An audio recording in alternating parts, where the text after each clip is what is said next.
Hello everyone, आप सब कैसे हैं। मैं उम्मीद करता हूं कि बहुत अच्छे होंगे और अपनी पढ़ाई को बहुत अच्छे से कर रहे होंगे। मैं आकाश कुमार बढ़ाना आईसीटी वर्चुअल क्लासरूम में बहुत बहुत स्वागत करता हूं मेरे प्यारे बच्चों। जैसा आपको पता है मेरे प्यारे बच्चों, बेसिकली हमारी आपका जो है मेरे प्यारे बच्चों 12th क्लास है और 12th क्लास में हमने चैप्टर नंबर 14 आज हम लोग प्रारंभ करेंगे हिस्ट्री में। बड़ा महत्वपूर्ण टॉपिक है, विभाजन का को समझना है, क्योंकि पिछले चैप्टर में हमने देखा था कि जो विभाजन की मांग थी वो आपका उठ चुकी थी। क्लियर है? विभाजन हुआ कैसे, ये सारी चीजों को हम लोग आपका देख रहे हैं। क्लियर है? ठीक, इतना आपने देख लिया, इतना आपने कर लिया और हम लोग विभाजन को भी समझेंगे कि आखिरकार विभाजन है क्या और कैसे इसको हम देखते हैं और समझने का प्रयास करेंगे कि राजनीतिक स्मृति और अनुभव में क्या है। क्लियर है? ठीक, ताकि हम लोग हर एक पहलू को अच्छे से समझ सके, जान सके। क्लियर है? ठीक, आगे बढ़े। अब ये चित्र आपको बहुत कुछ चीजों को बयां करेगा। क्लियर है? जैसे विभाजन की वजह से लाखों लोग घर जुड़ गए, शरणार्थी बन गए और उनको जिंदगी नए सिरे से शुरू की। थोड़ा सा देखिए, चैप्टर तो हमारा जो है, हम जो मेन कहानी है वो यहाँ शुरू होगी, लेकिन कुछ यहाँ से ऐतिहासिक मोड़ से, लेकिन हम लोग इस चीज को समझने का प्रयास करेंगे शुरुआत से। देखिए, अब ये आप इमेज देख रहे हैं, विभाजन हुआ क्या? आज जब हम लोग गुलाम थे, क्या हमने कम दुख दर्द झेला था? जो अब हमको आपका विभाजन का जो आपका दुख दर्द है जो आपको झेलना पड़ रहा है, और हम लोग दुख दर्द को आपका देख रहे हैं विभाजन के। क्लियर है? आगे बढ़ते। हमें पता है कि 1947 में हमारी आजादी से जुड़ी हुई खुशी विभाजन की हिंसा और बर्बरता से बरगंद रही। कैसी रही? हिंसा और बर्बरता से आपका बरगंद रही। ब्रिटिश भारत के दो संप्रभु राज्य भारत और पाकिस्तान, जिसके पश्चिमी और पूर्वी भाग के बंटवारे में अक्सर परिवर्तन आए। लाखों लोगों की जान गई, कई जिंदगियां आपके पलक झपकते बदल गई। शहर बदले, भारत बदला, नए देश का उदय हुआ, जनसंहार हुआ, हिंसा और विस्थापन हुआ। इतिहास में पहले भी उदाहरण थे। इस अध्याय में हम 1947 के बंटवारे का अध्ययन करेंगे। क्यों और कैसे हुआ है ये भी हम इसमें देखेंगे। ठीक, और 1950 की काल अवधि में और 1950 के हुए आम बीच में दर्द को अनुभव करेंगे। ठीक, इस बातचीत पर हम लोग देखेंगे, लोगों से बातचीत करेंगे, साक्षात्कार करेंगे और जो मौखिक इतिहास है उनका प्रयोग करेंगे, उनके अनुभव को पढ़ेंगे और उनके इतिहास में कैसे बचाया जा सकता था। इस अध्याय में मौखिक इतिहास और उसके फायदे, उनकी सीमा और उन सब चीजों को हम लोग आपका देखेंगे। क्लियर है? आगे बढ़े, आगे देखें। को देखा और साक्षात्कारों को हमने किस समाज के अतीत के बारे में आयाम पढ़ा और काफी जानकारी को हासिल किया, जिनके बारे में दूसरी तरफ स्रोतों से हमें बहुत कम जानकारी मिलती। कोई जानकारी नहीं मिल पाती, परंतु मामलों में हमें साक्षात्कार की पत्ती ज्यादा पता नहीं चलता। पहले पहलू में इतिहास में रचे गए हम किसी किस्म की सामग्री भी मदद लेनी पड़ती है। इस अध्याय में हम जुड़े मुद्दों को दोबारा देखेंगे और आपका दोबारा लौटेंगे। क्लियर है? ऐसे एक छवि हमारे पास में कैमरे से ली गई तस्वीर में, उस तस्वीर का एक हिंसा का जो एहसास है आप उसको इसमें देख सकते हो कि भाई किस प्रकार से हिंसा हुई थी और क्या हिंसा का आपका मंजर रहा, कैसी कुछ घटना रही, इसको आप अच्छे से महसूस कर सकते हैं। क्लियर है? देख लिया? चलिए अब आगे बढ़ रहे हैं। अब बात कर रहे हैं बंटवारे के कुछ अनुभव, यानी कि जो हमारा बंटवारा हुआ। बंटवारा किसका हुआ भाई? बंटवारा तो भारत और पाकिस्तान का ही हुआ? नहीं, बंटवारा भारत का हुआ। किसका हुआ? भारत का। अब भारत के, ये भारत था, दो हिस्से बने। एक बना आपका पूर्वी पाकिस्तान, एक बना पश्चिमी पाकिस्तान। ये पश्चिमी पाक बना और ये बना पूर्वी और ये बना पश्चिमी पाकिस्तान।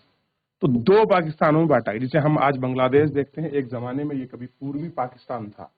कैसा था? पूर्वी पाकिस्तान। तो जो विभाजन का दर्द जो लोगों ने झेला है, उस विभाजन के दर्द का अनुभव करें। कैसा लोगों का अनुभव रहा? क्या केवल एक मांग कर देना ही भर था?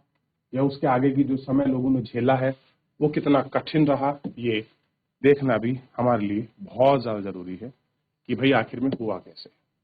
बंटवारे के बारे में कुछ अनुभव हैं और 3 घटनाएं दी गई हैं जिनका बयान खुद उन दिनों से गुजरे लोगों ने 1993 में एक शोध के आगे किया है और कहा कि पाकिस्तान शोधकर्ता और भारतीय शोधकर्ताओं का उद्देश्य यह समझना था कि जो लोग पीढ़ियों को कमोबेश या मेल मिलाप रखते हैं उन्हें 1947 में एक दूसरे के साथ इतना जबरदस्त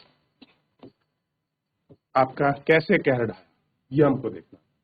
ये जो सब कुछ था, इतना जबरदस्त कहर जो है किसने ढाया और कैसे ढाया, ये हमको देखना था और ये हमको इस पर देखकर बात करनी थी। क्लियर है? ठीक, आइए आगे बढ़ रहे हैं। अब देखते हैं। मैं तो सिर्फ अपने अब्बा पर चढ़ा हुआ कर्जा बाप का चुका रहा हूं। एक शोधकर्ता की रिपोर्ट में 1992 में सर्दियों में पंजाब यूनिवर्सिटी और लाहौर के इतिहास में विभाग में पुस्तकालय में जाया करता था। अब्दुल तलीफ नामक एक धार्मिक निष्ठा अधेड़ सज्जन मेरी बहुत मदद किया करते थे। जितना मैंने उनके लिए जरूरी पड़ा उससे भी आगे जाकर मुझे आवश्यक सामग्री मुहैया कर और मेरे अनुरोध पर फोटोकॉपियां अगली सुबह पहुंचाने तक बड़े कायदे से तैयार रखते थे। मेरे काम के प्रति उनका रवैया मुझसे इतना अनोखा लगता था कि वह एक दिन में ही अपने को रोक नहीं पाते। पूछा ही बैठा कि तलीफ साहब, आप जरूरतों से ज्यादा बढ़कर मेरी इतनी क्यों मदद करते हैं? अपनी घड़ी पर नजर डालकर उन्होंने लपक कर अपनी नमाजी टोपी उठाई और कहा, अभी तो मुझे तुरंत नवाज के लिए जाना है और लौट कर मैं आपके सवाल का जवाब दूंगा। आधे घंटे बाद दफ्तर में बैठते ही उन्होंने बात आगे बढ़ाई। हाँ, आपका सवाल है कि मेरा मतलब है कि मैं वालिद जम्मू से थे। वालिद का मतलब होता है, वो अपनी कहानी सुना रहे, जो मेरे वालिद है, वालिद का मतलब होता है पिता। जो मेरे पिता हैं वो जम्मू के एक छोटे से गांव के बासिंदे मतलब होता है वहां के रहने वाले, वहां के निवासी थे। क्या थे? बासिंदा। हिंदुओं का दबाव था कि अगस्त 1947 के इलाके में हिंदू गुंडों ने भारत में तमाम मुसलमान आबादी को बदल डाला। रोज तरफ से आपका भीड़ पर आपका पागलपन की हदें पार कर दी और मेरे अब्बा को पता चला कि गांव में शायद ही एकमात्र ऐसा मुस्लिम नौजवान है तो जिंदा बचे और पूरे खानदान में वो पहले इसे कत्लेआम हो चुके हैं और अब वे भागने का रास्ता ढूंढ रहे हैं। उन्हें एक बुजुर्ग और पड़ोसन का ख्याल आया। उन्होंने उसे अपने घर में पनाह देने की प्रार्थना की।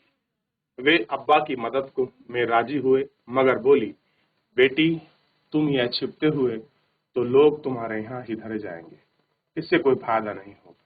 तुम पीछे पीछे वहां चले जाओ और इतने मुर्दों के ढेर लगे रखे हैं, तुम वहां मुर्दों जैसा बनकर लेट जाना और मैं कुछ लाशें डाल दूंगा। बेटी सारी रात मुर्दों के बीच एक ही लेटी रही। कह रही, चलिए आगे बढ़े। मेरे अब्बा अब कह रहे हैं कि हाँ, आप मुर्दों की लाश में डर के लेट जाना और मैं ऊपर से कोई लाशें डाल दूंगा जिससे बेटी सारा रात मुर्दों के बीच ऐसे लेटे रहना। सुबह वो मतलब रोशनी फटते ही ले जाना और सियालकोट की तरफ दौड़ते जाना। मेरे अब्बा ने यह सुझाव मान लिया। फिर वे दोनों हाथ से जहां लाशें पड़ी थी, अब्बा चुपचाप जमीन पर लेट गए। बूढ़ी माई ने कई लाशें डाल दी। कई घंटों के बाद हथियारबंद हिंदू दंगाई एक जत्था वहां आया आधम का और चिल्लाकर किसी न किसी की जान बचाई। किसी में भी कोई जान बची है? और दूसरे लोगों ने अनपढ़ लाठी और बंदूक के ढेर की जिंदगी तलाशने लगे। कोई चिल्लाया और कोई लाशों के कलाई पर घड़ी बांधी।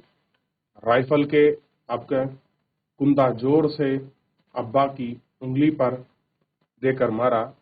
अब्बा जी बताते हैं कि उस घड़ी की कलाई की फैली हथेली को बिल्कुल बिना हिलाए रखना कितना मुश्किल था।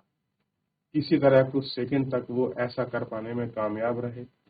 दमंगई में से कोई बोला, अरे एक घड़ी ही तो है, चलो यहाँ से चलो, अंधेरा होने लगा है। अब्बा जी की तकदीर थी कि वो लोग वहां से चले गए। अब अब्बा पूरी रात मरघट के माहौल में लेटे रहे। सुबह उदत होते ही चुपचाप समुदाय में चले गए और सियालकोट पहुंचते ही वे रुके नहीं।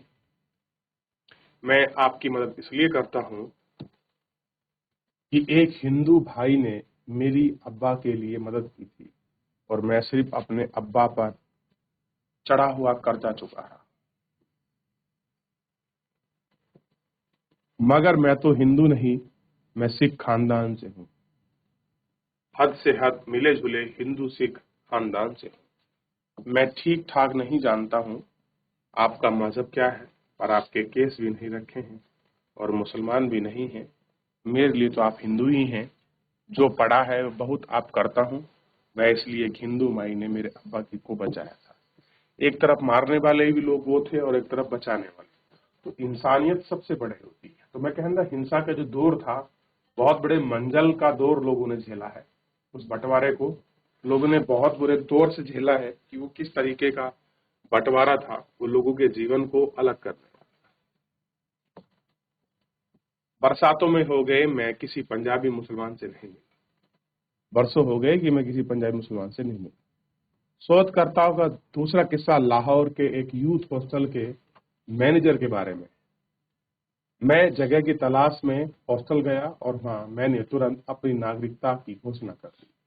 मैनेजर ने कहा, आप हिंदुस्तानी हैं, इसलिए मैं आपको कमरा नहीं दे सकता, मगर आपको चाय पिला सकता हूँ और एक किस्सा सुना सुना सकता हूँ। इतने लचले में मेरा प्रस्ताव पर मैंने नहीं कैसे कह सकता। मैनेजर ने शुरू किया, कह रहे 1950 के दशक की शुरुआत में मेरी पोस्टिंग दिल्ली में हुई और मैं ध्यान से सुन रहा था। मैं वह पाकिस्तानी दूतावास में क्लर्क था कि मेरी पोस्टिंग कहाँ हो गई, दिल्ली हो गई और एम्बेसी बनी। और एम्बेसी में क्या था, क्लर्क। आगे बढ़े, चलिए। तो इस तरीके से जो पूरा पार्टीशन था, आप इसको देख सकते हैं। ये मंजर, ये नजारा, ये आपको मिलेगा। चलिए, देख लिया। तो ये आप विभाजन के जो पार्टीशन है उसमें लोग कैसे घर से बेघर हुए। लाखों करोड़ लोगों ने, लगभग 1.5 करोड़ लोगों ने अपना घर खोया था उस टाइम। सोच के देखिए, बहुत बड़ा दुख लोगों ने झेला। चलिए, तो फिलहाल अभी आज के लेक्चर में इतना ही। अभी मिलेंगे नेक्स्ट लेक्चर में। तब तक अपना ध्यान रखिए, स्वस्थ रहिए, अपनी पढ़ाई को बहुत अच्छे से करते रहिए। मुझसे जुड़ने के लिए बहुत बहुत धन्यवाद।